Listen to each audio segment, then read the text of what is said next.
This morning, we have very distinguished guests in the house. I'll just share my screen very shortly to just run us through what we have, the lineup of activities for this morning. It promises to be loaded and insightful. I'll just bid us to sit back and enjoy all of the packages that we have for you this morning. Ichiro, please, if you don't mind, can you just enable me to share my screen?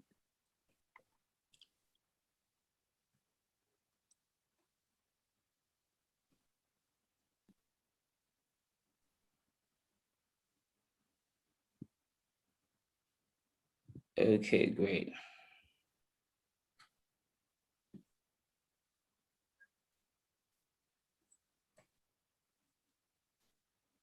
All right, so like I said, it's the launch of the Africa Retail Academy. And this morning, the few lineups that we have for you. First is we're going to take a welcome address by the Dean of LBS, and then that will be followed up by a panel discussion on retail landscape and career development in Africa. I'm excited because we have very distinguished guests this morning who are pioneers in their own rights. We'll be getting to know them very shortly.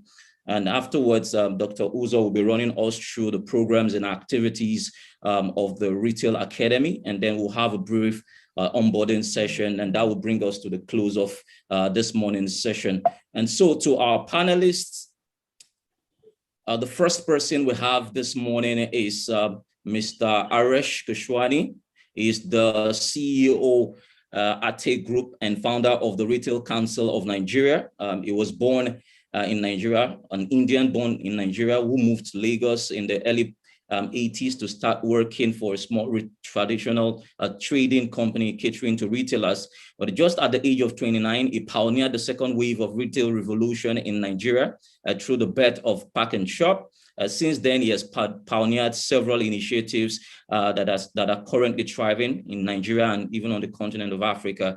And over the past 39 years, he has gone through many phases of his journey, from a single market to becoming a dominant player in the retail industry.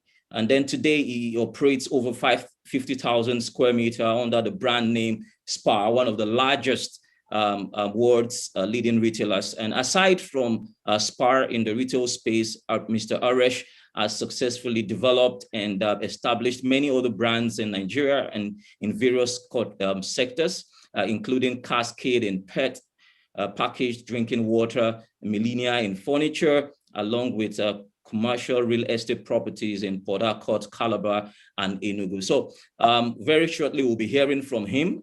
It brings a lot of experience and insights into the conversations this morning.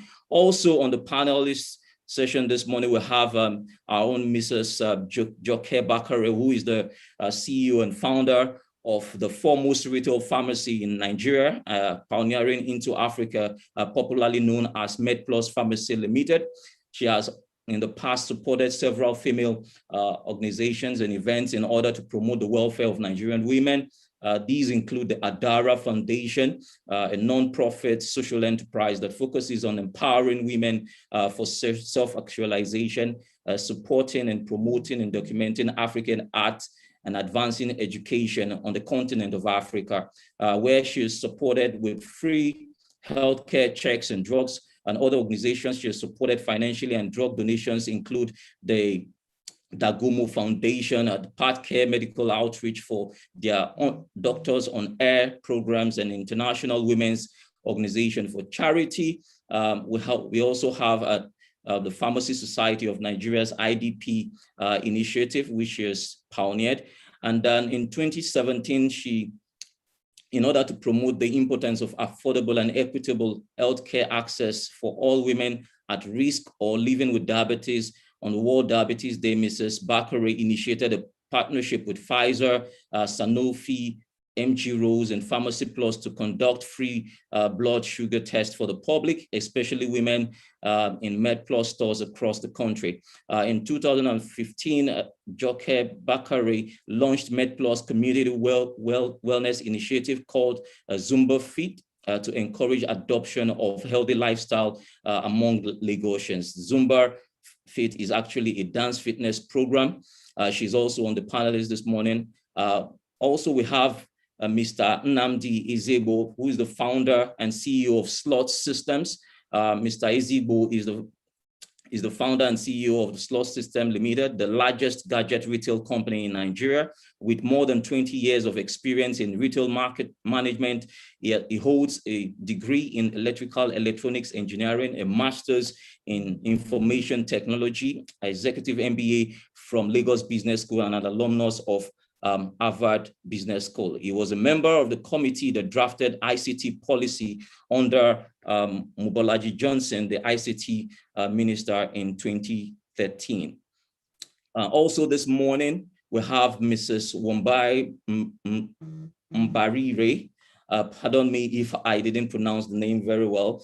Mrs. Mbarire is a well-respected influencer in the retail sector on the continent of Africa.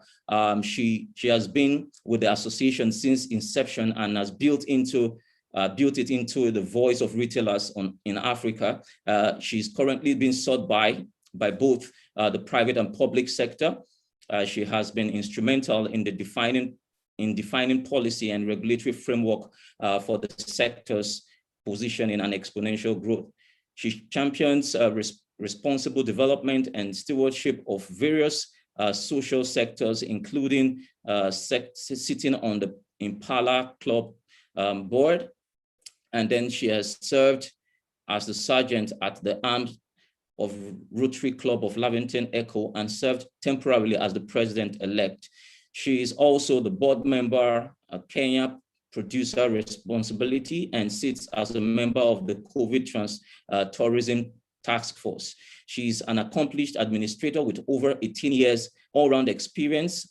She has worked in personal and human capital development, finance, administration field, and operations management.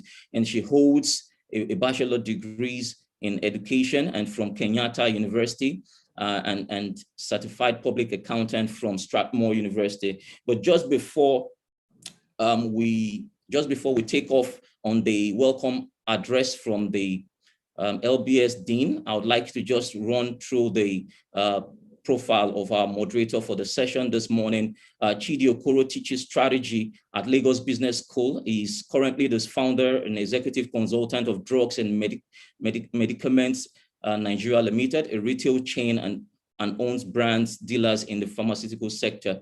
He is a consultant in strategy and business development to organizations as FMCG, pharmaceutical, retail, and African operation, and is a recipient of numerous awards, including Pearl Quoted CEO of the Year 2013 and GSK Turnaround Manager of the Year.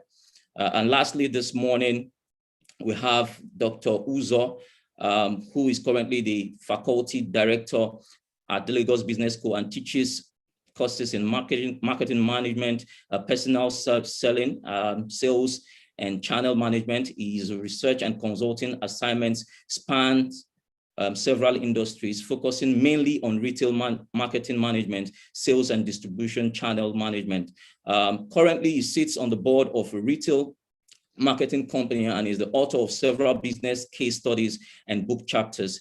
His academic articles have been published in the Strategic Entrepreneurship Journal and Journal of Personnel Selling and Sales Management. His case won the 2013 EFMD case writing competition in the Africa Business Cases category. He's currently a member of the management board of the Lagos Business School. Ladies and gentlemen, these are the profile of the guests that we'll be hearing from during the panel session this morning. But just before we roll into that, I would like to welcome our Dean this morning to give us a welcoming address. Dean, if you can hear me, please, over. Thank you very much, Adedayo. Good morning, distinguished ladies and gentlemen, distinguished panelists. Can I now refer to all of us as traders? I welcome all these traders to this very, very important and exciting event. I also welcome members of the media who are here, both traditional, social, whatever you call it. Let me start by saying that Africa is open for business, COVID or no COVID. For the simple reason that we have the fastest growing population in the world. We have the highest number of youths in the world. And within the next 10 years, we're going to account for at least 40% of all the young people in the world. We have mouths to feed. We have young people to employ. So I say Africa is open for business. But the question is, are we going to take advantage of it? Or are we going to allow foreigners to eat our breakfast, lunch, and dinner? And I say that the African Continental Free Trade Agreement is aimed at saying, let's take advantage of it. I know many of you are optimists.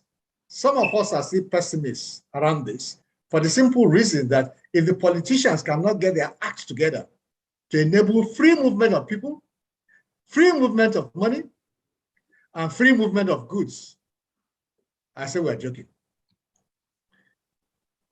I cannot go to Kenya or South Africa without going through some visa problems.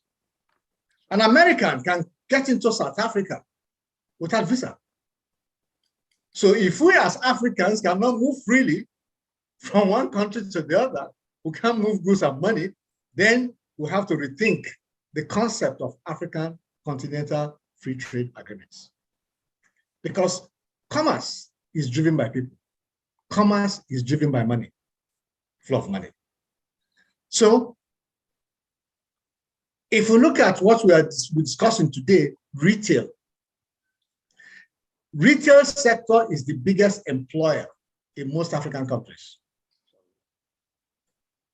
So we are now looking at that sector that really literally drives the economy of most sectors.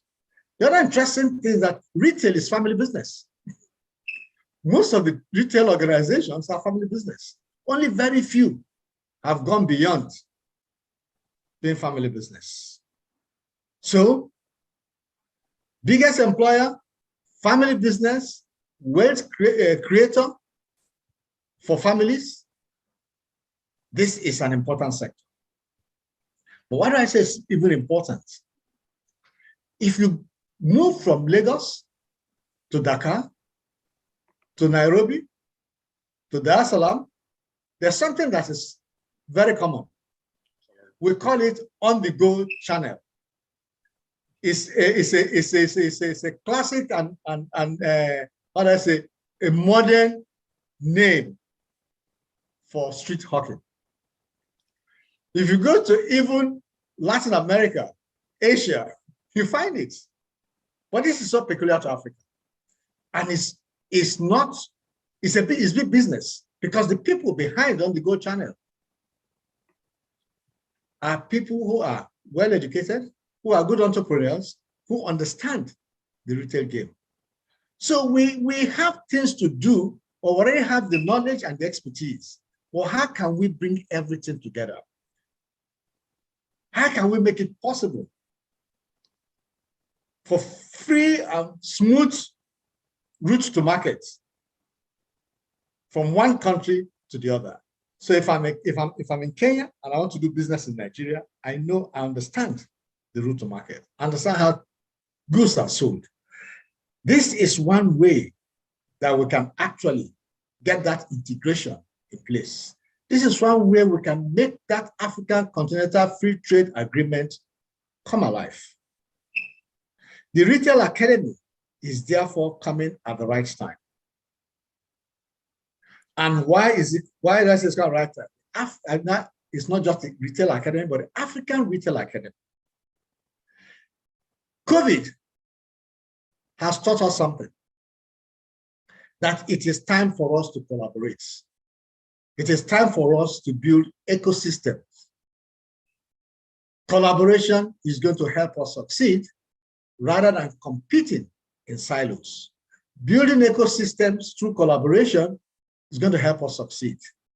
And the African Retail Academy is a vehicle that can help this, that can make this happen. So the strategic partnerships that we're going to form across Africa, which again is a form of collaboration, can help towards this integration, can help towards ease of movement of goods and ease of movement of money. I remember when my friend Anoreka was the CEO of EcoBank. He said he was going to set up EcoBank in almost all the African countries. He succeeded in putting them in 30 countries. And the main driving force for him was how is he going to facilitate inter-African trade? Today, inter-African trade accounts for less than 15% of total African trade. So other people are benefiting from this big business potential. I believe that the Africa Retail Academy can help us move this number up from 15% and work towards 50% in the next 5 years. So let's set audacious goals for ourselves and see how we can make the politicians wake up and see that the business people can actually drive Africa Continental Free Trade Agreement better than them. I have no doubts that the big heavyweights, big guns, the juggernauts, to borrow from MK, by the way, who are members of the advisory committee, will make this happen. So I'd like to thank them in advance for accepting to serve, but also accepting to be part of this pioneering initiative. So on behalf of Lagos Business School, I welcome you to this, and I can assure you that we are fully committed at the Lagos Business School to make this a success and have a significant footprint across Africa. Thank you for agreeing to serve, and welcome to this innovative and unique event. Thank you very much. Thank you. Thank you very much, sir, for your address. And that would take us straight into the panel discussion that we have this morning. Just before then, I just want to ensure that we are all able to hear. If you have any challenges or questions in the course of the panel discussion, please feel free to drop them in the chat box, and we'll come back to take them when the conversations are over. So I would like to invite Mr. Chidi Okoro to pioneer the conversations during the panel session. Over to you, Mr. Chidi. Thank you. Good morning, everyone. I think the Dean, we have to thank the Dean for the very warm and incisive welcome. We're all delighted to be here. I think retail is vital. You know, looking across African economies, the Dean pointed to this. Retail will contribute typically 10 to 20% to GDP of most economies in Africa. And in terms of employment, it provides nearly 50%. You know, it employs 50% of a labor force across countries, from Nigeria to Ghana to Ivory Coast to Kenya. I returned last night actually from Kenya, and you can see how retail is bubbling up. We also had a trip to Tanzania, and back in Lagos, Nigeria. You can see retail and what it is. So we have a distinguished set of panelists here. We have great people on the panel. They've been introduced. I will not have to go through that. But they play. What we did was to bring people from across industry sectors, you know, sectors that really make the economy thrive. And we're also happy and glad and honored to have Wambi Barire here with us all the way from Nairobi, Kenya. We have a lot of people joining from across Africa. So this is going to be about Africa, retail in Africa. This is the LBS Africa Retail Academy. That's what it's about. We said retail is everything.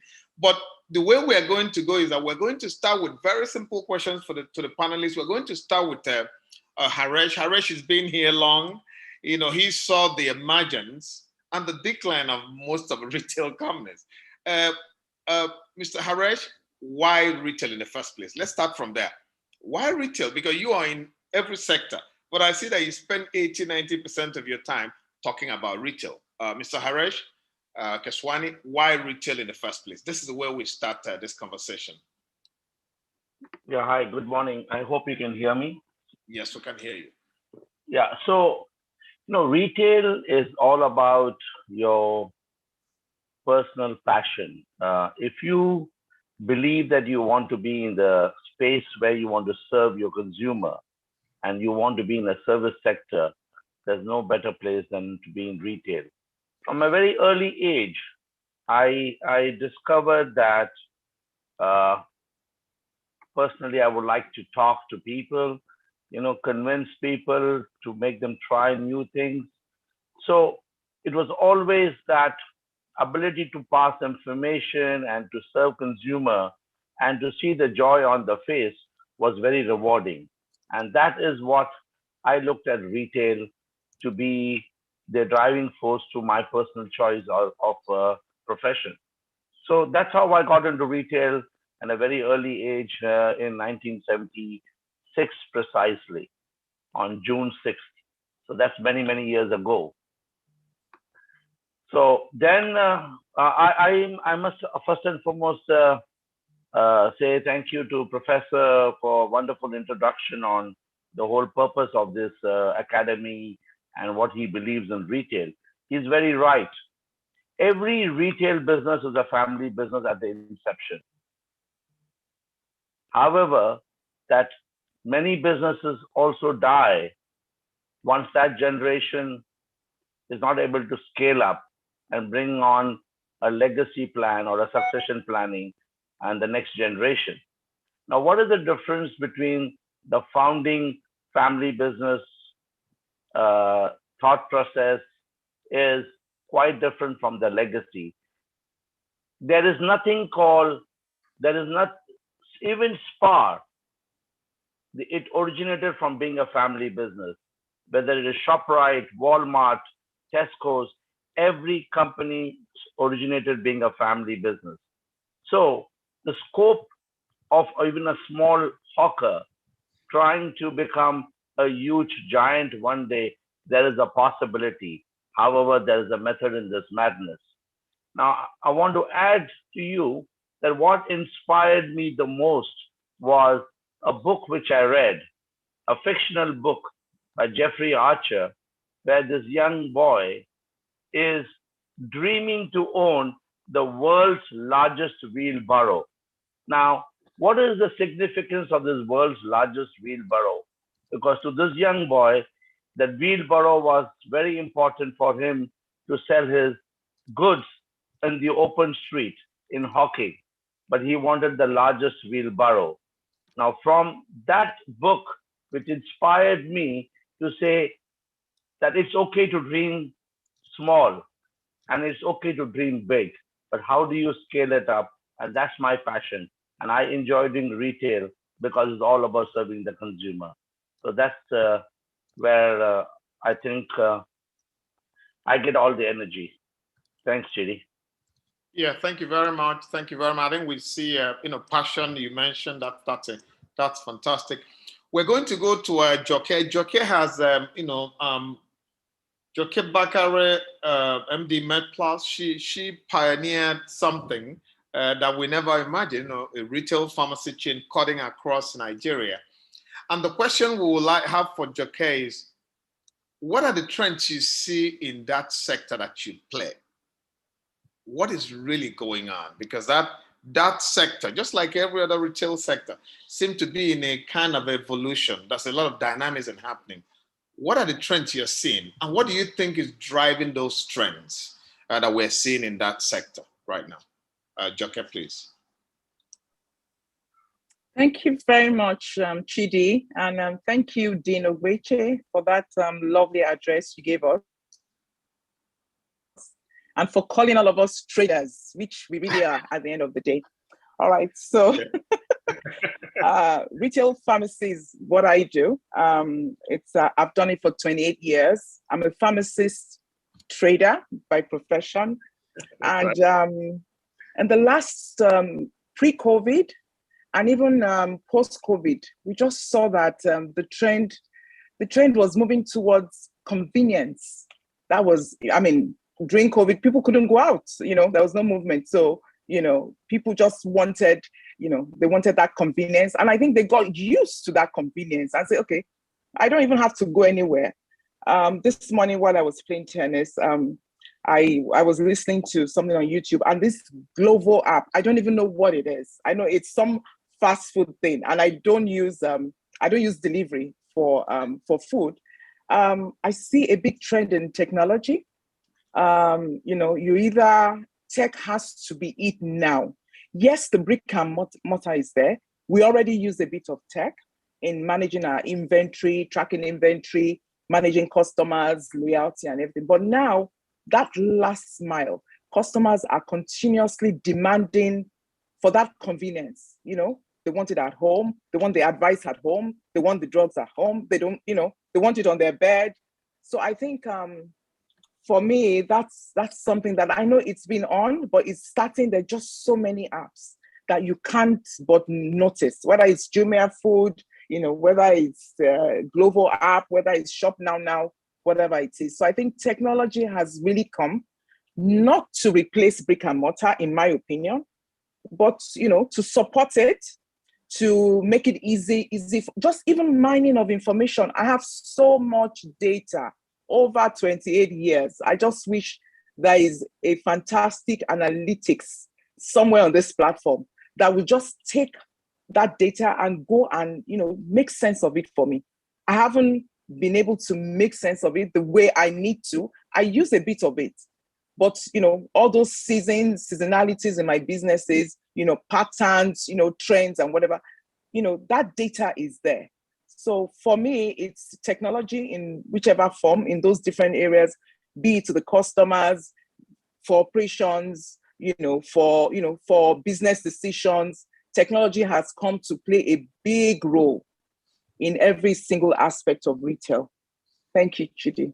Thank you very much. Thank you very much, Doki. I think you spoke about tech and brick and mortar converging. That's where you see this going, but you want to see someone make a great use of the data you're generating. So I want to call on participants. You can check the Q&A button and put in your comments or question. I already have a few. Florence, thanks from Nairobi. A couple of comments you have. I think we're going to pick that at some point.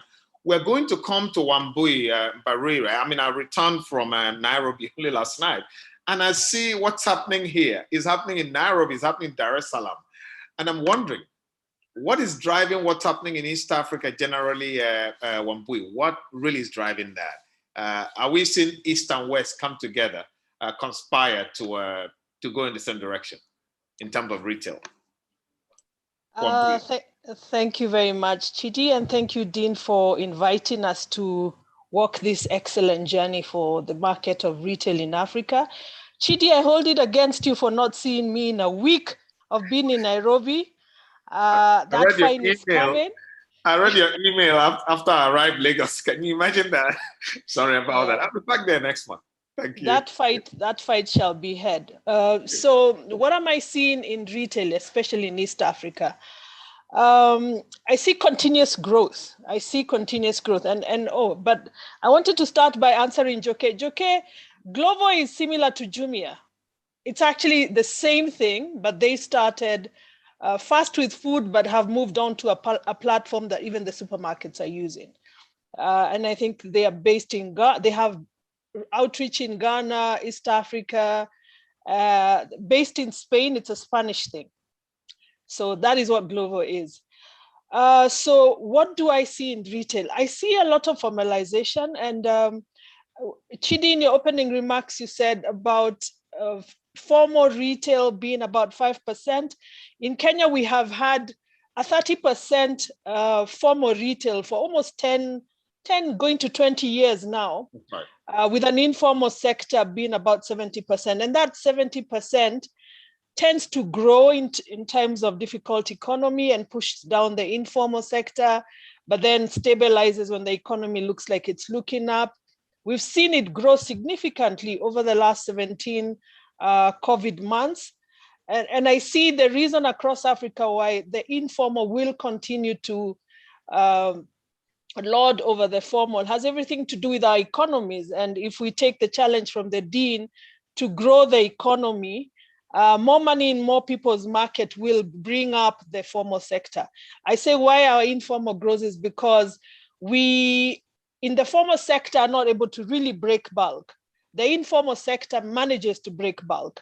So if I'm not able to buy a minimum 1 kilo of sugar, for example, informal sector breaks down to 1/4 kilo. So you tend to grow that there. And then also you have people looking, shopping informal again because of relationships. I'm able to carry things on credit.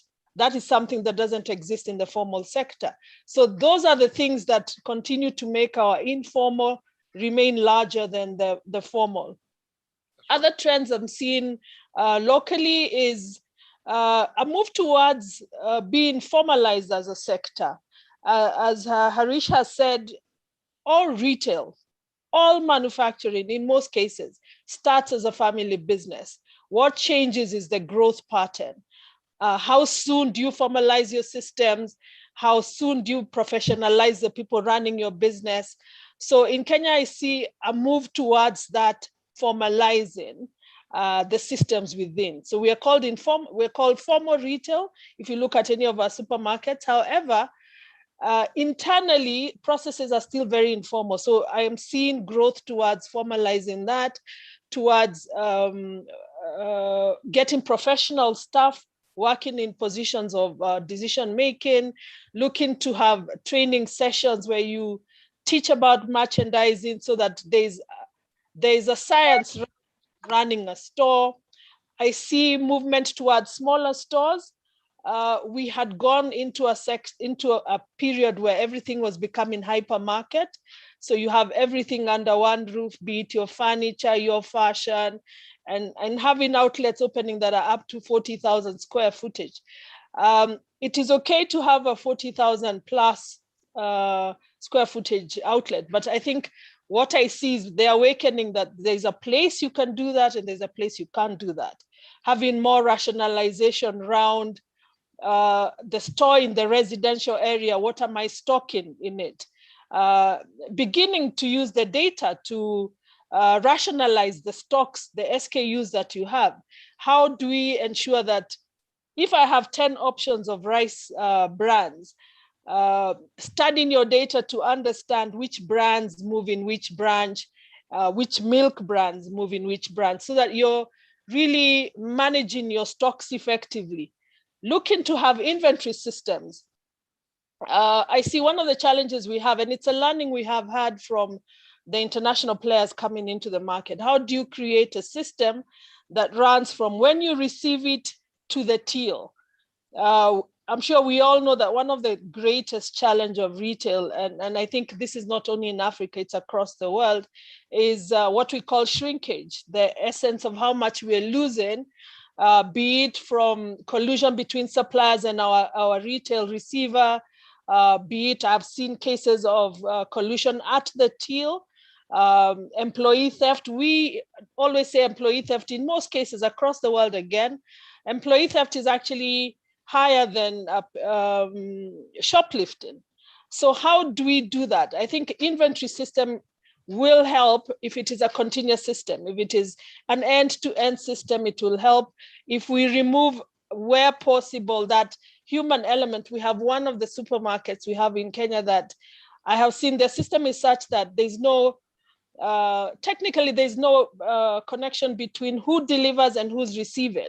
So the person receiving actually has no idea what is coming in, which makes it very difficult for the person bringing, who also does not quite know what the details are, to have a conversation about siphoning off something that they've brought in. So inventory will be very key. The next most important thing will be the human element.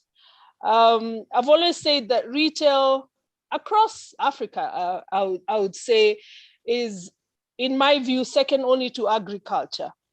If I have a small acre of growing maize, I can only consume so much. So I automatically retail everything I have. So we are definitely second to retail. I mean, we're definitely second to agriculture. then similarly to how people within the continent do agriculture, it's the thing I am doing in most cases. It's beginning to change, but in most cases, it's the thing I am doing because I don't have a job. We don't view agriculture as a job. Similar, you go into retail and start doing it because you don't have a job. Let me do this as I wait to get a job. So how do we start turning that? And that is where the African Retail Academy comes. I know we've in Kenya, and I guess across in East Africa, there's a lot of trainings that people do attempt to do for the sector, but we have not been able to create a career path. And that creating a career path where you have somebody who has a certificate in retail, starts giving ownership to that job, starts making employers view their employees in a different light because they have acquired skills. And that is where we'd like to take this discussion on to. Thank you, Chidi. I think I've spoken too much. Thank you very much, Umbai. I think very valid comments about formalization. That's given. Even the informal trade, informal retail is formalizing itself. That's what you're saying. So much data coming through. But you touch on something we're going to come back to, but we're going to go to Nnamdi next. You spoke about career path in retail, making sure that exists. But before we go to Nnamdi, I mean, Joke, there's a question here. What are the threats you see in retail business? Joke, we take that before we come to Nnamdi to speak about the gadgets industry, where he's a major player in Africa, actually, and I would like to hear his perspective. But before we get there, Joke, please, just a question on what are some of the threats you see? It's important you take this at this point. If you're there, Joke, are you there? I'm right here, Chidi. Trends in what? Yeah, what trends? Yeah, threats that you see in retail industry generally. What threats do you see going forward? Oh, the threats. Okay. Yes. Like my sister here, Wambu, has said, retail is it's second to agriculture. Brick and mortar retail will always be relevant. I saw in the questions section somebody asked, I think it was Tino Gweche that said, how come Amazon is now going reverse, going back into brick and mortar? So the threats will be, technology again, like we say, as much as it's useful. That convenience is there where people won't actually want to come out, to come into the stores, to, look around, shop around, window shopping, but so technology is going to actually work in both ways in my mind.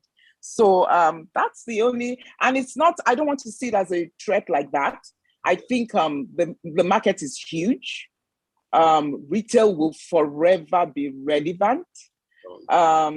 We have to, there are challenges, which is why we have come together today to discuss in terms of human capacity and, inventory management, all those things that even Wamboy has spoken about.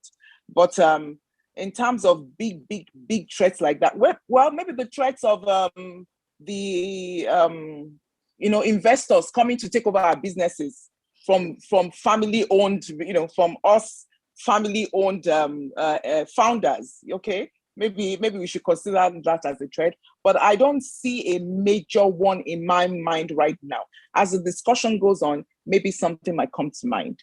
Thank you. Thank you very much, Joke. I think the consumption continues to grow. Relevance of retail, you say, will always be there.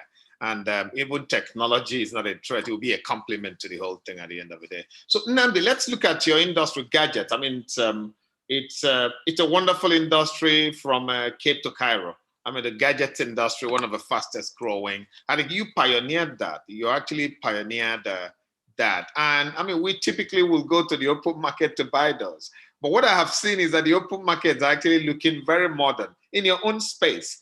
What is driving this trend in that space? Everywhere you see where they call computer village. In every city in Africa, I think you have it. Every city in Africa, you have a computer village. So, Nnamdi, in the gadget space, what is going on and what is driving the trends we're seeing there?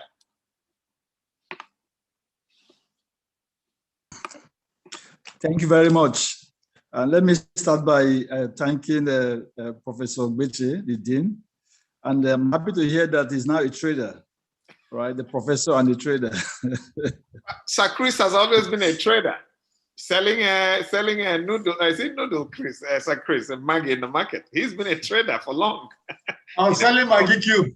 Maggie Cube. And All Milo. over, from Borno State to Calabar. So go ahead, Nnamdi. All right, thank you. What is driving the telecoms retail sector? Is basically technology. When we started this industry, when we started the retail industry, with respect to telecoms, mobile phones, it was more of try and error, very chaotic. There was no skill. We're just selling product like we're selling stuff in supermarkets. All right, so what is driving the trend is consumer behavior. All right, consumer behavior, technology. Consumers are increasingly becoming aware of their rights. They are asking for more because they now have the privilege of knowing what they're buying, understanding what they want to buy, even before they come to retail stores.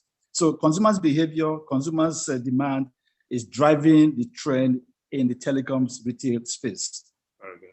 So consumers obviously are now seeing social media as a platform to educate themselves. So that tells you that the internet is playing a very major role. So social media, people can actually get information.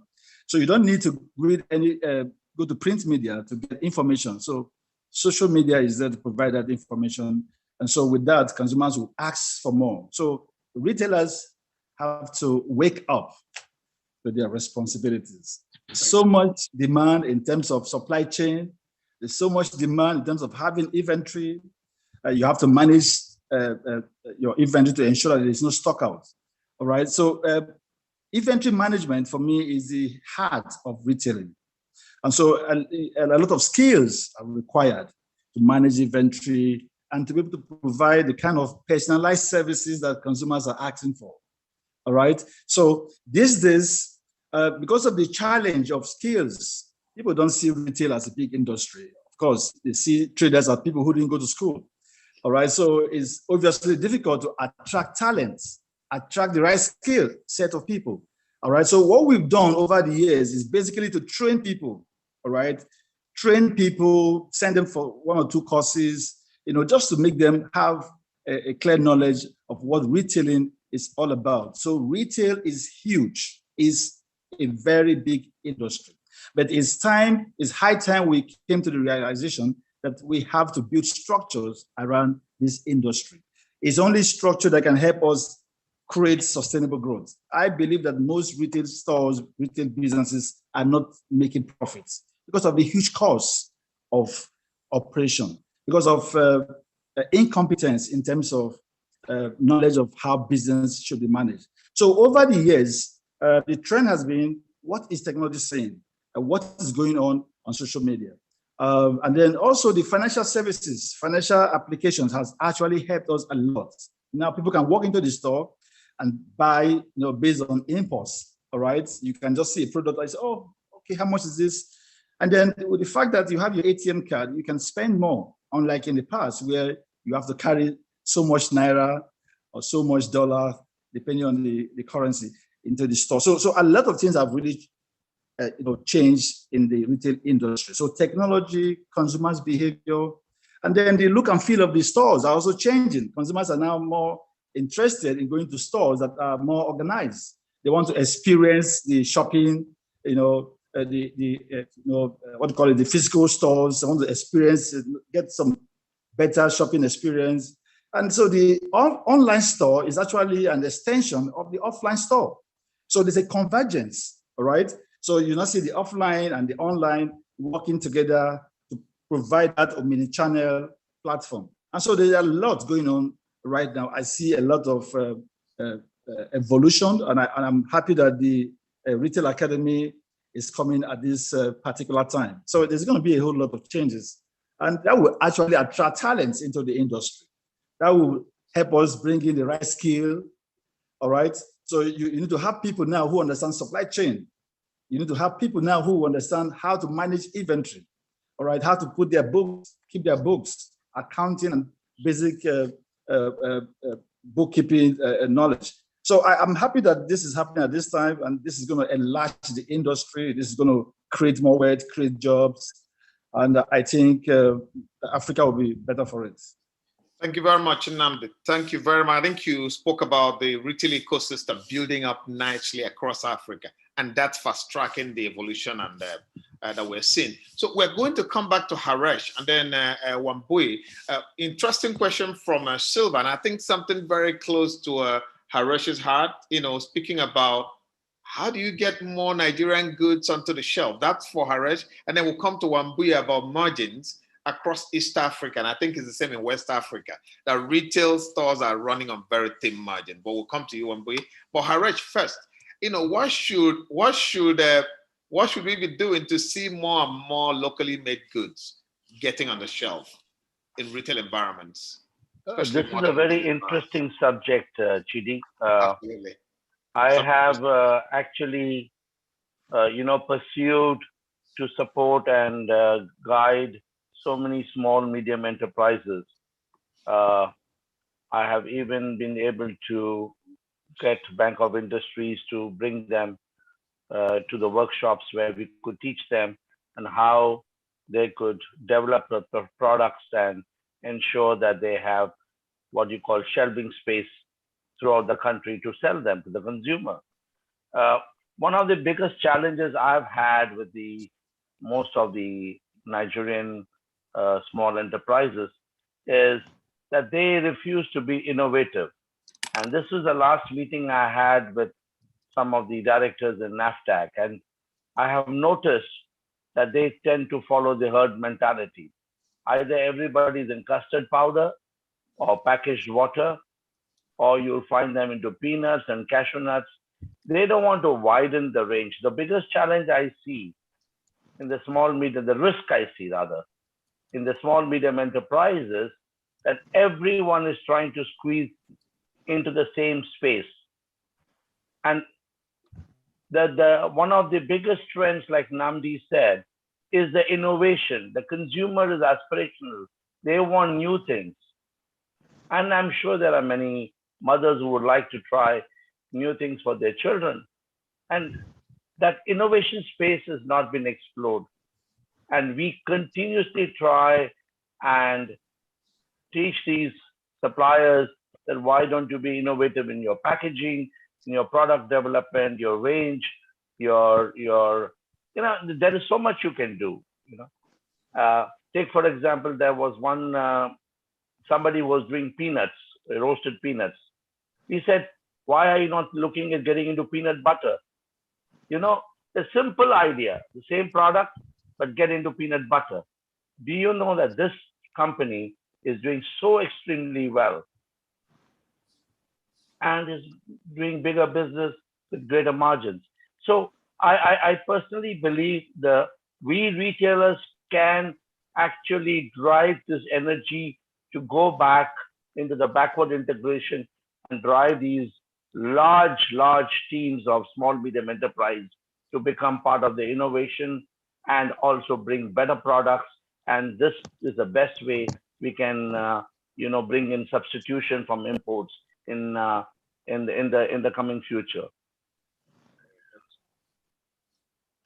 Thank you very much. Thank you very much, Haresh. I think I have to point out here, following SPA, at some point, Haresh actually had some local products, nicely branded pineapple from Enugu. I remember, and that's a wonderful thing that you were doing to try to encourage local suppliers at SPA. Now, we're going to bring Dr. Uchenna at some point to speak about, there are a couple of comments about capability and all of Uchenna will give a bit of top line before we'll come back to the panel. But Wambui, there's a good question here that retailers in Kenya are running on very thin margins. I think Nnamdi pointed to that as well. He did point to that making profit in this industry is not as easy as opening a store. So, what should we be doing as experts, to guide retailers to understand that the P&L to be managed at the end of the day? That's a good question for Wambui here. And being the head of Retail Council in Kenya, I'm sure you do have a great perspective on that. I saw Nakumat, etc., come in and go, and it's also happened in Nigeria. So Wambui, on profitability of the retail space. Nice question from coming out of East Africa. Thank you, Chidi. I'll start by saying that retail is a business of volumes. And sometimes I think that very element is what causes the challenges within retail. Being a business of volumes, we should be focusing on selling more to make the money and not focusing on the margins. That is one challenge I see. The second one I see is that in Kenya, sometimes we have products that have an animal called recommended retail price. That animal is a thing that is created by manufacturers, in my view, to manage their market share. I am totally of the belief that market forces can settle out, can balance out whatever pricing that is put out by a manufacturer. So a manufacturer's business in terms of pricing should end at the point at which they sell the product to the retailer. And then the retailer should be at liberty to price what they want, how they want. At the end of the day, the consumer will make that price reason out. So if I decide I want to buy a tin of Haresh's pineapple, as a retailer, if I want to price it at 100 shillings and somebody else wants to price it at 50 shillings, I'll probably end up with my stock staying on the shelf. And sooner or later, I'll realize the reason mine is not moving is because I'm looking to make 100% margin vis-a-vis Haresh, who's decided, let me move the volumes and make the money. So part of that, the thin margins are because of the competitive nature of retail. Consumers in most places still vote with their feet. And we see that they will move even for a difference of 2 shillings because you're looking to stretch your 100 shillings as much as you can. So the competitiveness makes that margin shrink even more. Now, the other thing is the inefficiencies that even Namdi has talked about. The inefficiencies within our retail mean our costs are in most cases higher than they should be. So you're suffering high costs in terms of your employee, in terms of physically trying to manage your stocks because you don't have an efficient system, because you then have, instead of having 2 people on an aisle, again, because they don't have the skill to merchandise and to engage the customer effectively, you then end up having 4 people, all leading to higher costs. Already because of the low margins, once those costs multiply, we will have the challenges we've had. And it's also unfortunate that then we have issues of corporate governance coming in that all boil together towards this small margin that you're trying to keep so as to keep your price competitive so that the consumer comes in. One of the things I always say we don't seem to realize, and this is to consumers, not to retailers, is that technically the formal sector is actually cheaper than the informal sector. It offers you more convenience because you're able to pick everything within one store. But the perceptions that the consumer have is that we call them kiosks. I don't know what you call the mom and pop shops in Nigeria. Same here, same. Yeah, so we because of the break in bulk, we don't realize that they're actually more expensive. If we moved in store, we'd perhaps be able to sell more. And I see another thing that's really picking up in our country is people buying wholesale. So instead of buying 2 packets of wheat flour, you now buy from a wholesale shop, you'll buy a whole bale, and the 3 of you, and this is to do with the economy and the strain on the shilling. So you'll find 2 or 3 women coming together, go to a wholesale shop, buy a bale instead of each having, and your shopping moves a bit further. And then because of that, you see the retail sector starting to work more with their suppliers to move the produce, to show that actually because what traditionally happens, I don't know if it's Nigeria, and it's only changing now, is that once a supplier delivers his goods, he walks away and comes back 30 days later and says, where's my money? So we are moving them to having discussions with the manufacturers to start having joint business plans. I'm only a shelf as a retailer. The product remains yours until I pay you for it. So how do we ensure that you come in, we work together to move that product, and also educate you to the fact that the more we move, the more money we both make if it's really about the money. So the margins have everything to do with the recommended retail price that manages us and the competitive nature of our retail.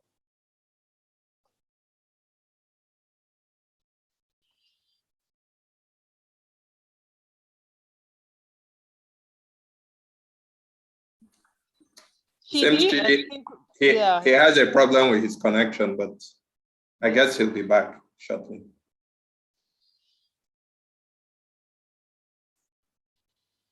Okay, perhaps before Chidi comes back, thank you so much, Wambui.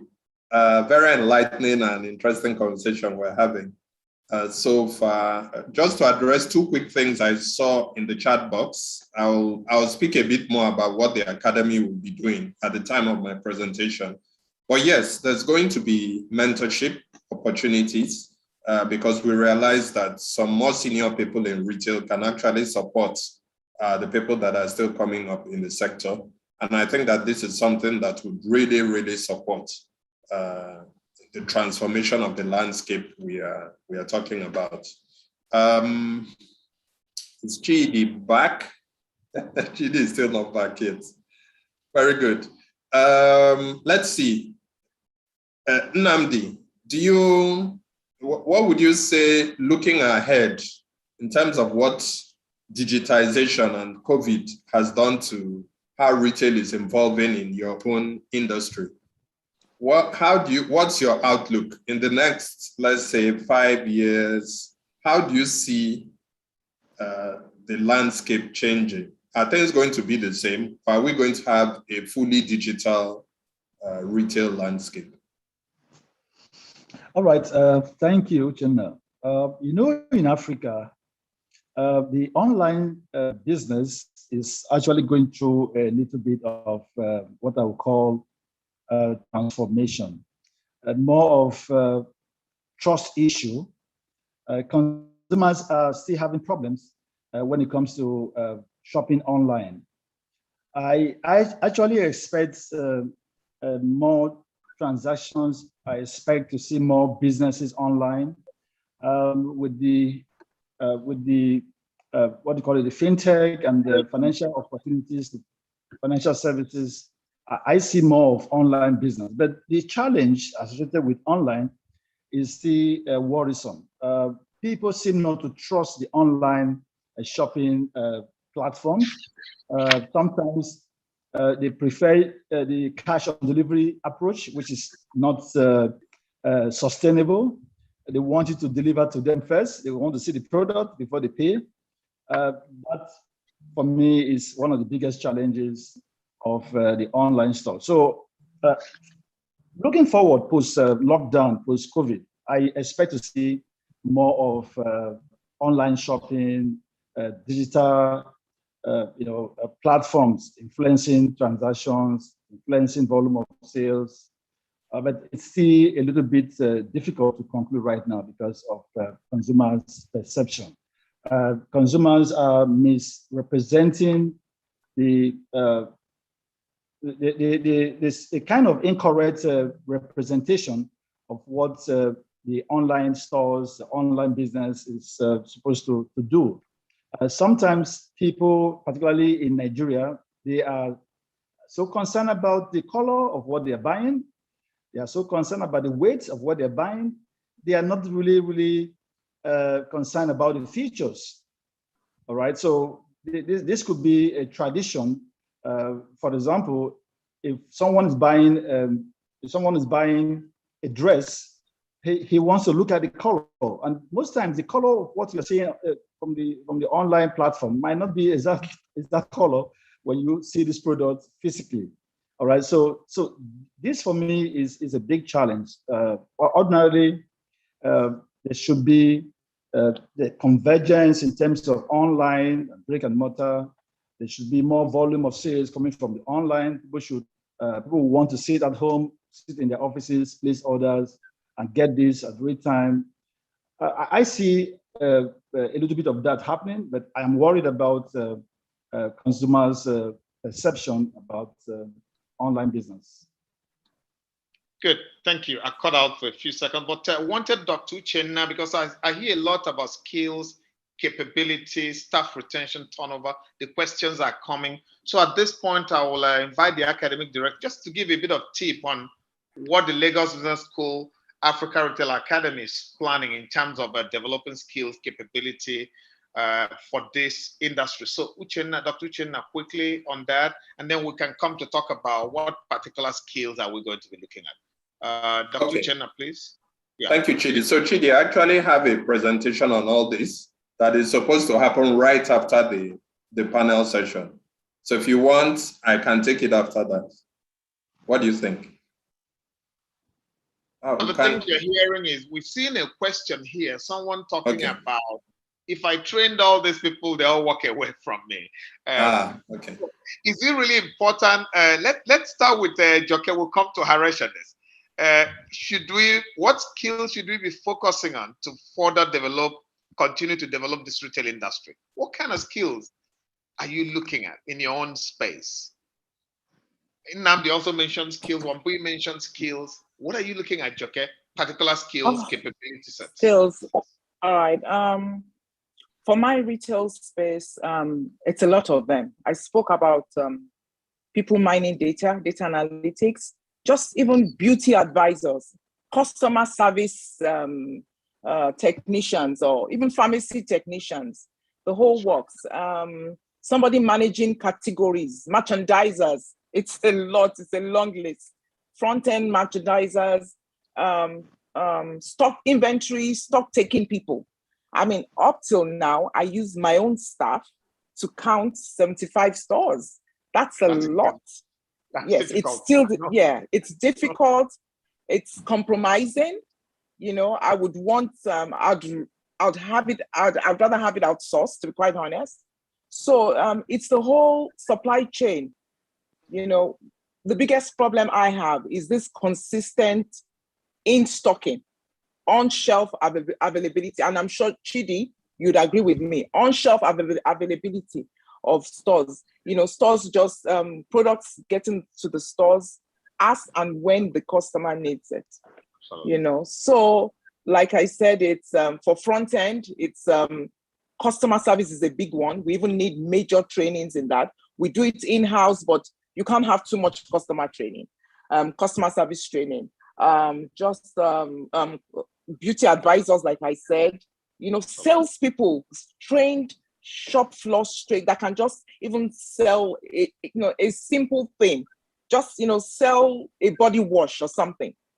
So, and then of course the back end, and then the middle management level, there is a real depth. There's an absence of that middle management in retail.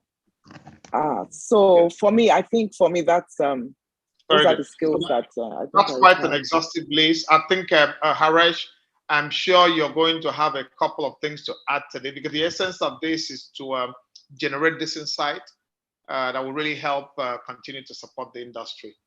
Go ahead, Haresh, and then we'll come to Wambui about East Africa and see what we have there. Haresh, you're muted. You're muted. You're muted. Yeah. I agree with Joke with all what she said. And the formal retail has always had a problem. And it actually boils down from the very simple belief they do not consider retail as a career. And this LBS Academy should be able to change that. And I don't blame these young people who don't believe the retail is a career. And it actually comes down from the government's policies. Government doesn't consider formal retail to be a sector. If the government themselves do not consider the retail to be a formidable the formal retail to be a formidable sector, which is creating jobs, which is raising standards, which is invested heavily in the consumer well-being. How do I blame a young graduate who doesn't understand that?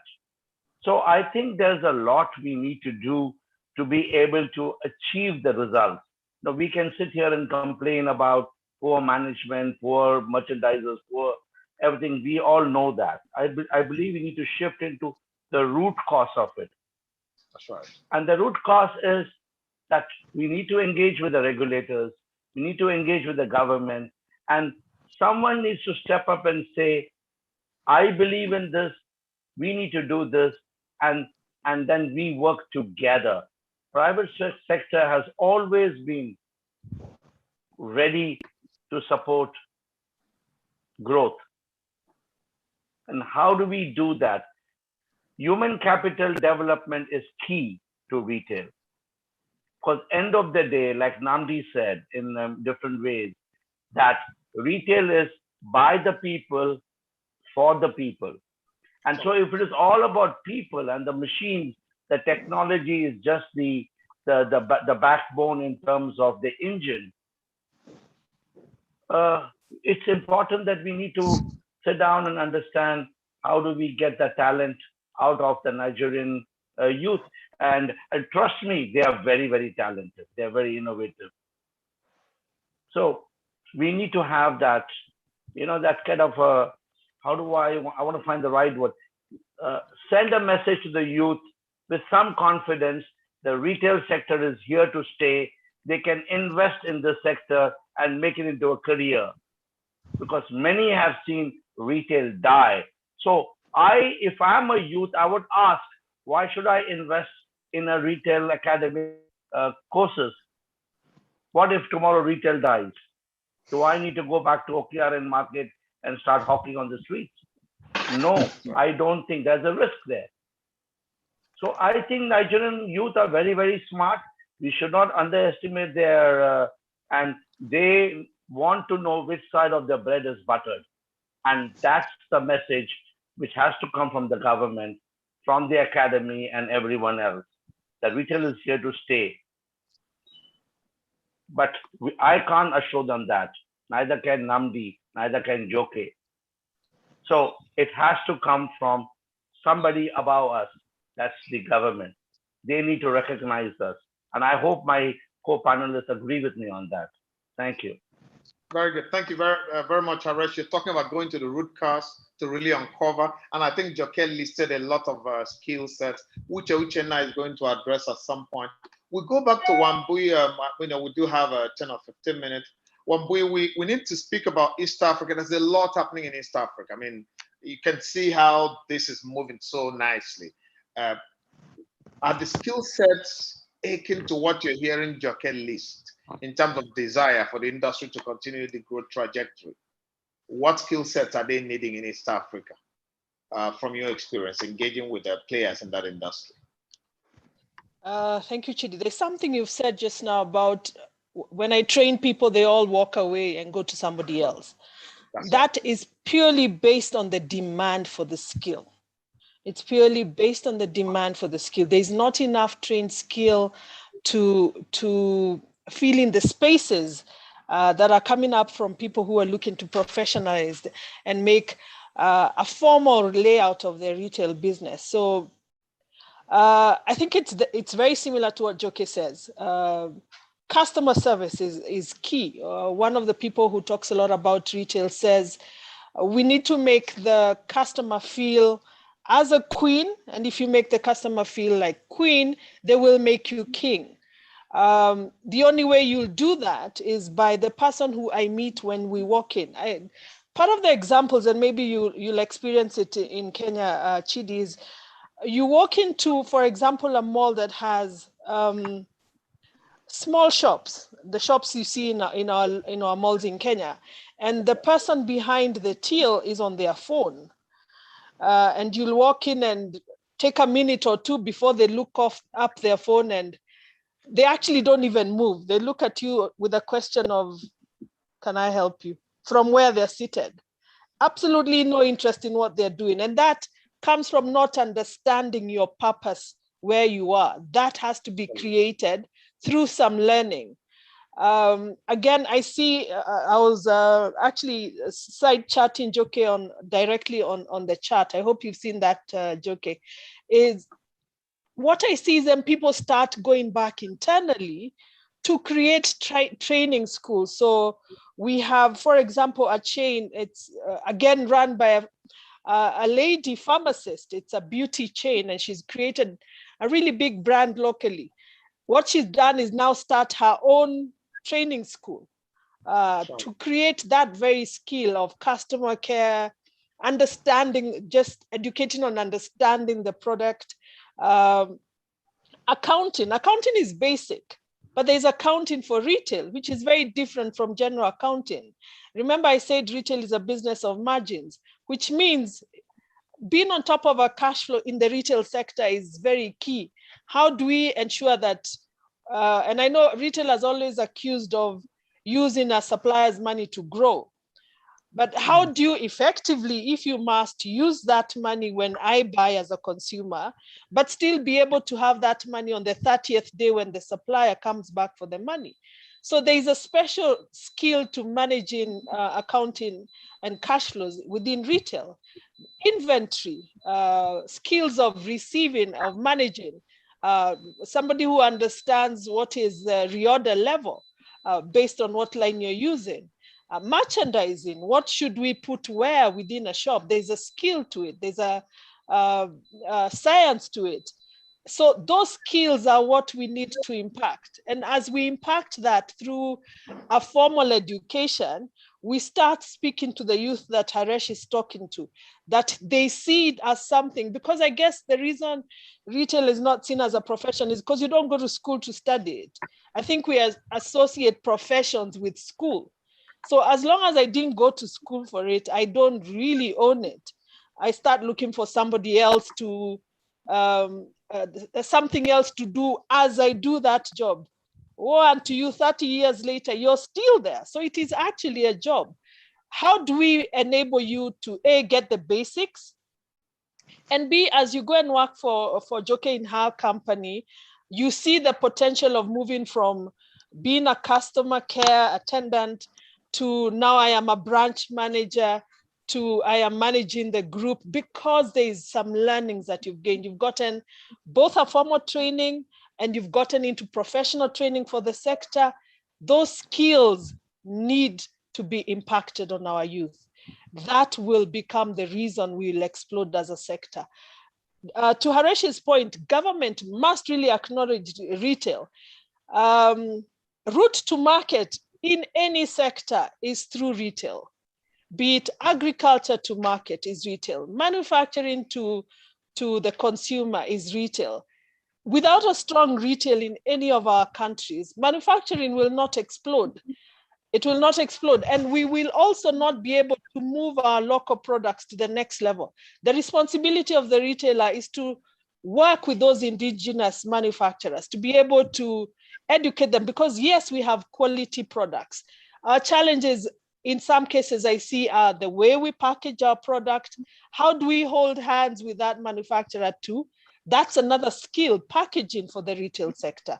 So the skills I think are the same across Africa. The demand is the same. As I gain ownership, because I have gotten the skills, the employer, Joke will look at me with different eyes. She will have more value for me because I have a skill. As it is right now, the two sides have very little respect for each other in my view. An employer thinks I can fire you, I'll stand outside and get 10 people willing to replace you. An employee thinks you can fire me anytime. So really, let me steal while I can, because I don't know when my kick is coming. So let's create that ownership for both sides through a system of giving skills that make people hold dear what they are doing. Good. Thank you very much, Wambui. Thanks for that. I think we're winding down now, because all of this is boiling down to skill. To keep the trajectory, to keep the trend going. to remain relevant. I think we're all talking about, skill, capability, getting the right people on the bus so they can drive. And I like that comment you made also about volume revenue before margin. That's interesting. The final question, we'll just go through with Nnamdi and Haresh. Someone is asking, how do we start to formalize very informal retail sector? Both of you have had great experience, like 4, 5 of you on this panel, but we just take from Nnamdi, starting quite small and then building something very formal. What is the algorithm to that? What is the process to do that? Someone is really wondering on the chat group. After that, I think we'll start to wind down, and Dr. Uchenna will come in to speak about some of the things we're doing about the skills and talent, etc. So Nnamdi, please. All right, thank you, Chidi. I think that's a very brilliant question. I think this boils down to business skills. And I think the African Retail Academy will address this kind of challenges. So now the owner of the business, the retailer, is expected to have 3 kinds of skills: operating skill, management skill, and organization skill. So operating skill helps you to create or produce profit from your core business or generate profit from your core business. That's what operating skill does, all right? It doesn't help you to expand. So, but you need that managerial skill that will help you to build a business model. It is that business model that you can convert to become a repeatable business model. So once you're able to build a business system that can build a repeatable business model, you can replicate it. It's like having a master copy, all right? So once you're able to perfect that copy, you can duplicate it, all right? You can photocopy it, and then you can test it. So that's what we did, all right? We're able to build a repeatable business model, try it, made mistakes, made corrections, and we're able to see that, look, this is a perfect model that can fit into the Nigerian system. Whatever model you are introducing, it has to align with your business capabilities. It has to align with the tradition or behavior of the customers. So you need to look at these capabilities and then build a model. So that's what we did, okay? So we're able to build a model, perfect it, and we're able to scale it up. So I think, obviously, from my training at LBS, during my executive MBA days, helped me to actually understand how to build a repeatable business model and how to have a business system to the point that we now franchise our business. So today we have about 30% of our business generated from franchising. So I think this academy would go a long way to train business owners, to equip them with business skills that they need to actually run their businesses to a point where the business becomes sustainable. And as we begin to build sustainable businesses, we begin to create wealth, begin to create jobs, attract local talent and innovators. And I think is something that we need to work on. Thank you. Thank you very much, Nnamdi. I think repeatable model, and then you can copy and paste it across, but also learning by doing, you mentioned. I've watched Haresh closely, the last 20 years. I've watched him really continue to preach that we need to modernize a lot more. If not, we are gone as a country. And I think this happens across Africa. Haresh, perhaps you can share a few lines on how people can start to go from that small traditional store and start to try, modernize it gradually. Perhaps you can share a few lines on that. Yeah, thank you, Chidi. So I agree with, again, Nnamdi. It's all to do with the skills. And people tend to be very happy with trading mentality. And the difference between trading and formal, obviously, has been spoken throughout this session. Technology, supply chain, inventory management, processes. And I break this up in a very simple manner, and the human capital development is the driving energy and force, which would actually be the interface between your machine and your consumer. It's a very important tool there. And if we don't respect them, if we do not recognize them, And yeah, they would make hay while the sun is shining, and when they are thrown out, they don't care. So this is a process which we continue to experience, and that would start with someone needs to recognize our sector. Someone needs to step up and say human capital development is the energy behind the driving energy behind the retail. Yes, retail is the last mile for agriculture, manufacturers, and etc. etc. But is also the first mile for the tax collection from the government. How does the government believe that they're going to earn revenues from the informal trade? How does all this? Look at the cashless point of view. The former retail was the one which supported CBN in converting into from cash to cashless. I remember we were on 3% cashless when CBN came up with that policy of debit cards and credit cards. Today, I'm proud to say we exceed more than 80% in cashless. So, very good. And of course, the volumes and numbers have grown. Coming back to the human resources, it is very important. I believe this academy will help in many ways, and Retail Council is also here, where we are also very keen in joining hands with most retailers wish to seek our guidance in whatever form in the areas of data management and technology and whatever, because we will bring all the international practices. The other thing which I need to add, why is Nigeria particularly lagging behind compared to South Africa? Because we do not have resources here, from designing the stores to doing the fit outs, for training, for technology, data. There is a huge ecosystem which needs to be also be built. It is not just the operating. It's a risk which we will all take to build this ecosystem, and that risk is only be mitigated with the trust and the strong faith we have in the country and in the retail sector. So I think I look at it from a different side. I would rather focus more on the sector than an individual retailer at this instance, because it's the strength of the sector which will eventually enhance every retail member. Thank you. Thank you very much. I think we have a lot of questions. We're not going to take them. We've taken a few of them in the course of our conversation. Dr. Uchenna will come in shortly after to actually, explain the Retail Academy, LBS. Why do we have this? What does it bring to the game? But just rounding up and summarizing what I said, what I heard, I hear convergence. Joke speaks about convergence of brick and mortar and tech. She talks about the data. She talks about the skills. Namdi speaks about the ecosystem.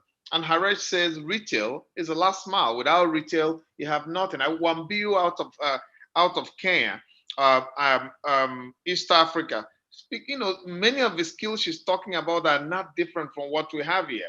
She speaks about the rise and fall of retail in Kenya and the fact that it's trending in the right trajectory in terms of contribution. Modern retail is pretty high. She also speaks about technology. I think Glovo, when you get into Kenya, you see Glovo everywhere. In Accra, you see them everywhere. How tech is coming to change the way this game is being done. So to all the panelists, I want to thank all of us at this stage.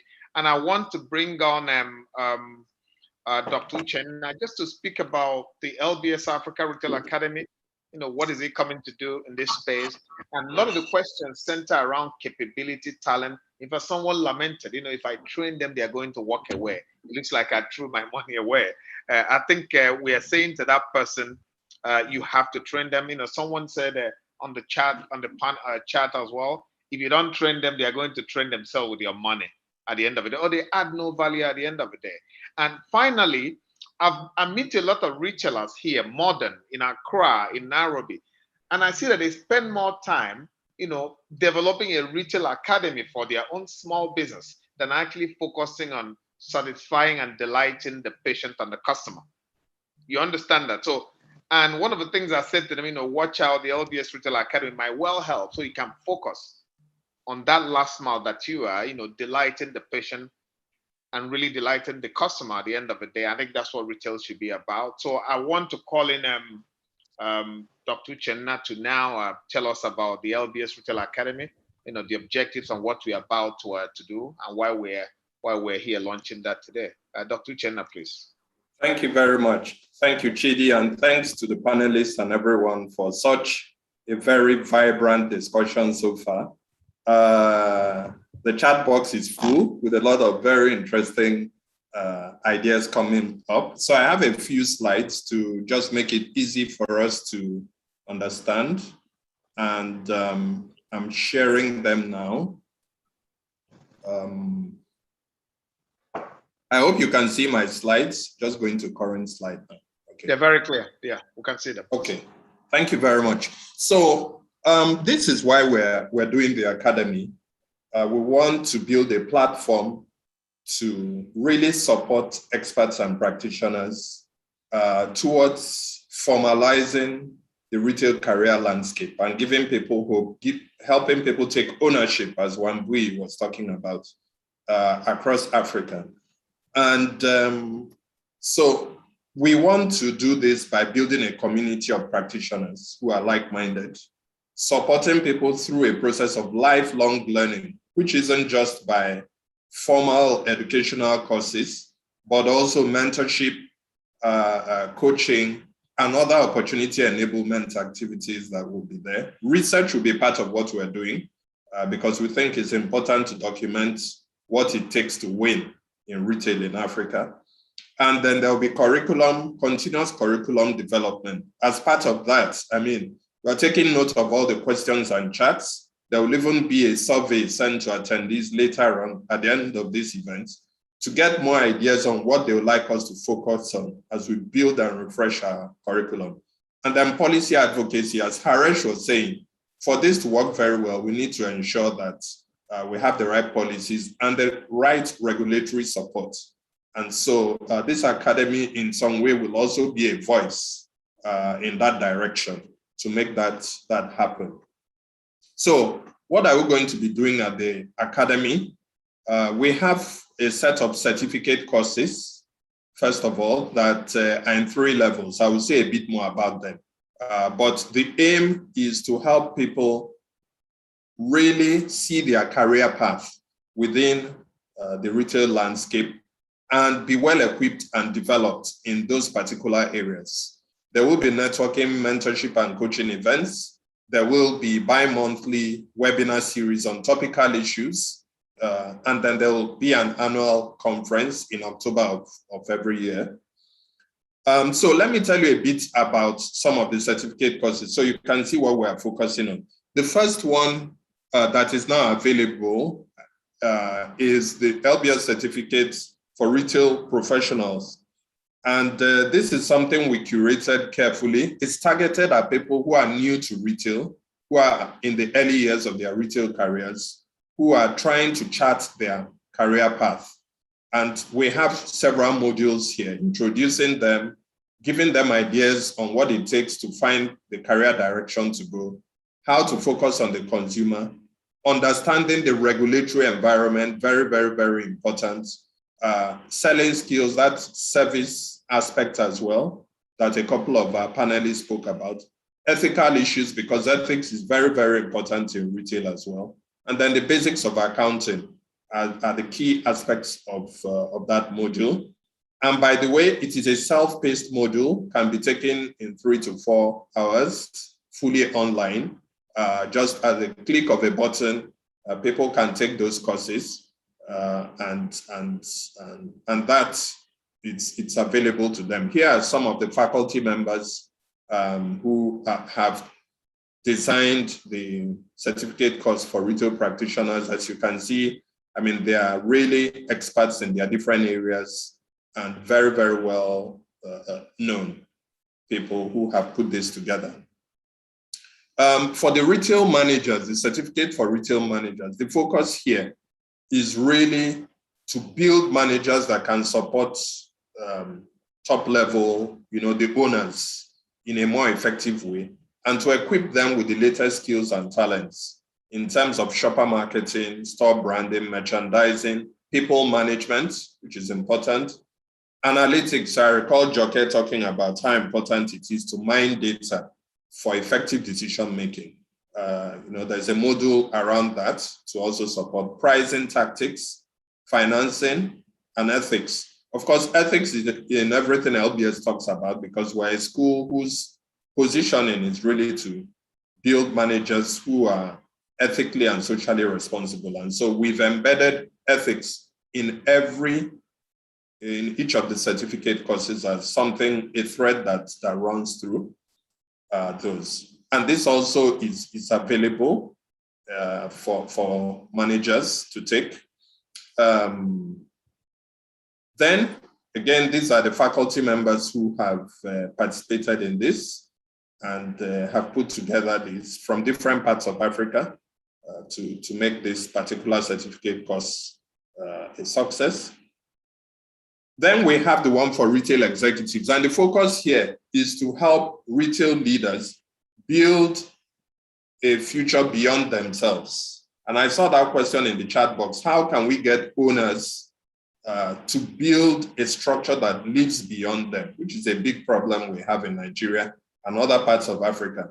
And so this certificate course actually focuses on that. And it's a course that for many of us, from what I see of the profile of those attending this launch now, a lot of us, I highly encourage you to take this certificate course so that you can also see what we're talking about, and then get people who are in your team to take the courses for the lower cadres, which we've also put together. So financing is there, strategic planning is there, the whole e-commerce opportunities and what to do about them, leadership, analytics, supply chain issues, AI, we wanted to put that because AI is actually going to grow in Africa, and it's important that we be prepared to embrace AI and see how artificial intelligence helps us to do retail more effectively.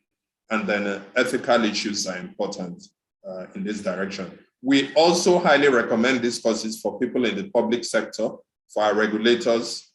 We prepared them with them in mind so that they too understand what retail is and how important it is to drive the economy. So these are on the certificate courses.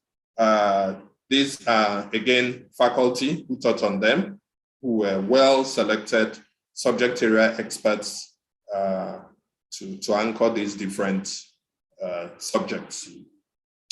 So what are we going to be doing in the next coming months? So apart from the certificate courses, which are now available, and the links will be sent to you so you can sign up. The first one on executives can already be taken from after this webinar. But then the ones for the retail practitioner and managers will be ready in some weeks' time, but people can register or sign up already in advance before they are launched. We'll be doing webinar series from next year after we've collected information on different topical areas that you need us to focus on. There'll be an annual conference, a research symposium, there'll be networking, there'll be mentorship, and coaching sessions. But in addition to this, as someone was asking, we are hoping to connect people who want to do business with each other across Africa and retail to do so. We will also be partnering with other retail organizations who are well equipped on the continent to give capacity building sessions. And so this is something we are doing as a partnership. And I think that is why it's hopefully going to succeed. So the target audience, practitioners, retail managers, retail facing, non-retail facing people, professionals, public sector, all the key sectors really, and the people in charge of leadership in these areas. We think that the academy is their home. And this is the advisory committee. A big thank you to them for the support and for being part of our cause, and for the feedback they've given us in terms of the curriculum. And we look forward to building this to be something that is really effective in Africa. you will get these slides. I've left links in case you want to sign up immediately. You will get the PowerPoint presentations and then join us as we move retail forward in Nigeria. Thank you very much. And I'll hand over back to Adedayo at this point. Thank you. Thank you very much, Nnamdi. Thank you. Thank you very much. Okay, thank you very much, Dr. Uzor, and all our panelists for the insights and information shared so far. For me, I was able to take a few things up from these the sessions that we just had, the fact that technology is at the heart of driving retail industry across Africa, and the key to transforming the industry as we go into the future. Our panelists also talked about the human capital component of all of these and the need to formalize the practice of retail on the continent. And then Dr. Uzo just gave us how LBS as an institution is plugging into the development of human capital to be able to drive the imperatives to engineer growth as laid down by Professor Ogbeche when he gave his opening remarks. So as we begin to wrap up this session for today, I wanted to know if we could take one or two questions that are yet unanswered. Dr. Uche, is it possible to take one or two questions? Okay, so I'll just read out the questions from here. There's someone that is asking, Olabanjo is asking, what are the strategies and skills? Okay, I think this has been addressed already. There's one on investment in training. How do you retail the store selling staff after a lot of investment in training? It says this is very discouraging when trying to move towards formalization of business. Could you share a few thoughts on this? Yeah, so, and I think, I think Wambui and a few others spoke about this, but my own thoughts, yes, so it can be discouraging. You invest a lot of resources in training and building your team, and then they walk away, but as Wambui was saying, if we can, through this academy, build an ecosystem of well-trained and supported people for retail, then I would say the supply is larger, and then it becomes easier to have a handful of people there. So what I think is that if we can build this academy together, get as many of the people with us to be part of what we're doing, learn from each other, network, I think that then helps in managing that kind of situation, in my view. Any other question? I think Chidi, you want to say something? Yeah, I wanted to. I think there's a question. Cecilia from Latana, what a fantastic salesperson. She kept selling her books on this platform. She has a couple of comments. Cecilia, what's your question? I don't know whether you're selling your books or putting a question across. I don't know which one. I think there's a fourth one, so I thought we should call her out. I think there's none. I think it's just her book she's selling. So I think that's it. Okay, thank you very much. Just before we go, Dr. Uche, can you talk a little bit about the blog? I understand that there is a blog currently up that shares information and insights from time to time on the subject matter. Could you just talk us through what that blog is, how our listeners can tap into that resource? Okay, thank you. So there's a blog called Afritail, which started a couple of months ago, which focuses really on discussing insightful information around retail, consumer sales and marketing in Africa and for Africa. And it's interesting that a couple of our panelists here have actually participated in writing different opinion pieces. This Afritail, really the focus is to support people in their managerial and leadership journey. And so we offer practical tips to help them in decision making. So I would then say Afritail is positioned or is positioning itself to become the Harvard Business Review for retail consumer marketing insights for Africa in that direction. That's the aspiration. And I mean, anybody perhaps who can drop the website there, and those who wish to subscribe to AfriTail can do so. But it's an open website with information for those who are interested. Okay, thank you. Do we have Shegun in the house? Please, can you help us with the link in the chat box? Is there a subscription fee or something for this, or is just open resource? No, there's no subscription fee. Okay, fantastic. Is there any other thing we're missing out here in terms of onboarding for the program? I'm not sure you were able to touch on that. The onboarding for various programs, yeah. Okay, so in terms of onboarding for the various programs, we will send the slides. Abubakar has posted some of the links for onboarding. Perhaps he will share them again.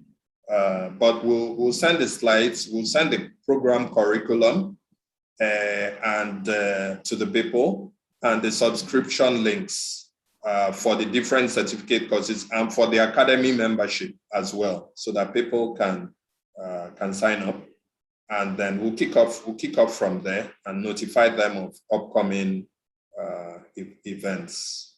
Webinar series will begin in January, and we'll take them from there. Okay, thank you. Thank you very much. And with that, we're bringing this session to a close. I'd like to call on Dr.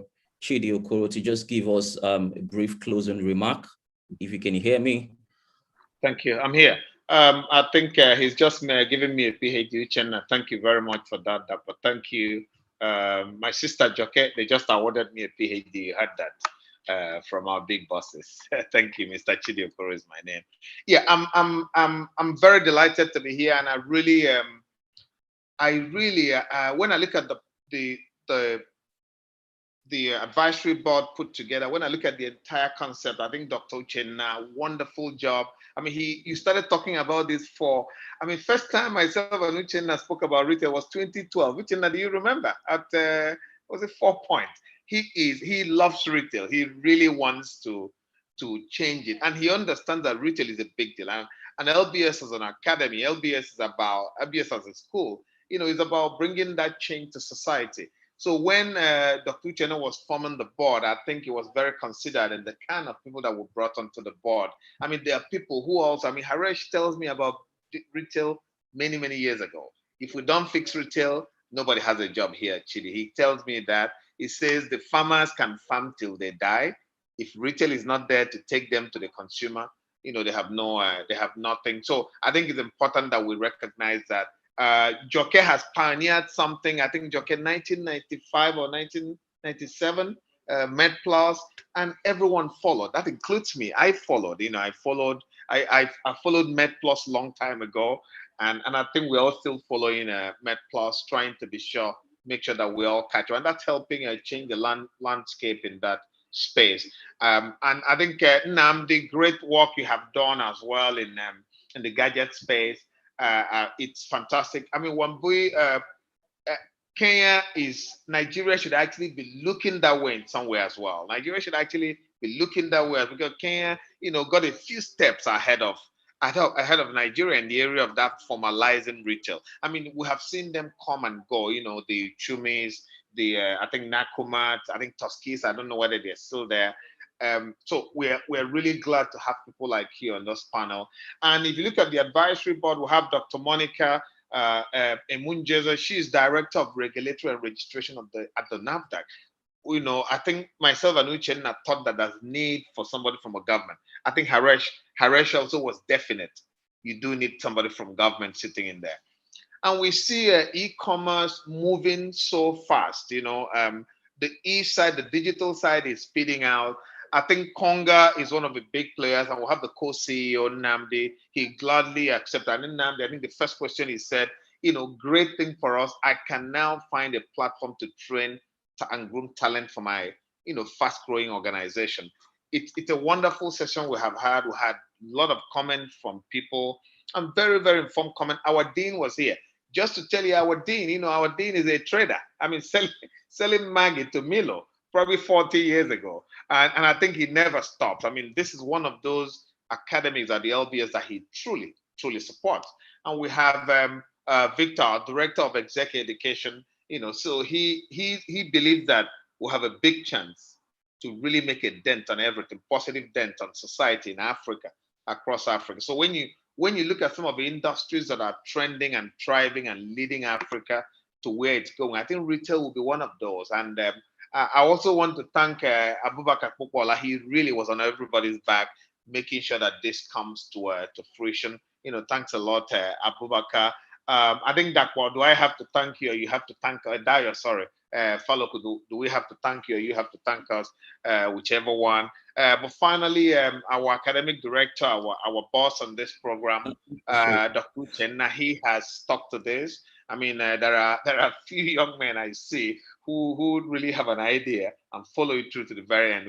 Dr. Chenna happens to be one of them. So the LBS Africa Retail Academy is here to bring a big dent, to make a big dent on how we build and organize business, especially the retail. That employs nearly 50% over of working population across Africa. It does, even in the first world. Without retail, nothing is happening. And important for us to bear in mind, if we don't build the right skills and capability sets, if we don't build that, we cannot build something sustainable. I think that's why LBS Africa Retail Academy is here to stay, because that's a platform to build that skill. I'm involved in a lot of retail, and at the moment I spend so much time talking about who can even stand on the shop floor and sell to a customer. I mean, Joke pointed to that. We all feel that. We all experience that. So we're glad to have all of us here. We're delighted. Please engage with us through the link. I think the link, Dr. Uzo also said, you can actually reach out directly to him.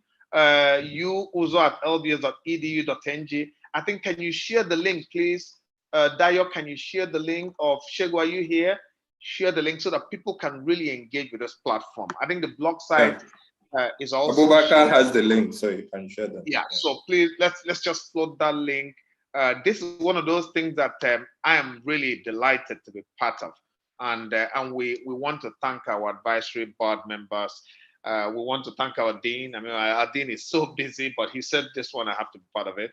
And for everyone coming here, we're really glad that you could make it. And let's take the business and message forward from here. Finally, Haresh, someone asked a question about the Retail Council of Nigeria. How do they make contact and become part of that? I think we get that comment to you, because it's also that Retail Council that you pioneered and chair. We're going to make sure we link that person up to you so that you can share what that council is about. I think that's all I have to say. Dayo, anything else I should be saying? Thank you very much. I'm glad to be here. No, that will be all. Thank you. Yeah, thank you. Right. Thank you very much. Thank you, everyone. Yeah. Thank you. Good. Thank you. Thank you. Bye. Ijiro, please, can you share the now?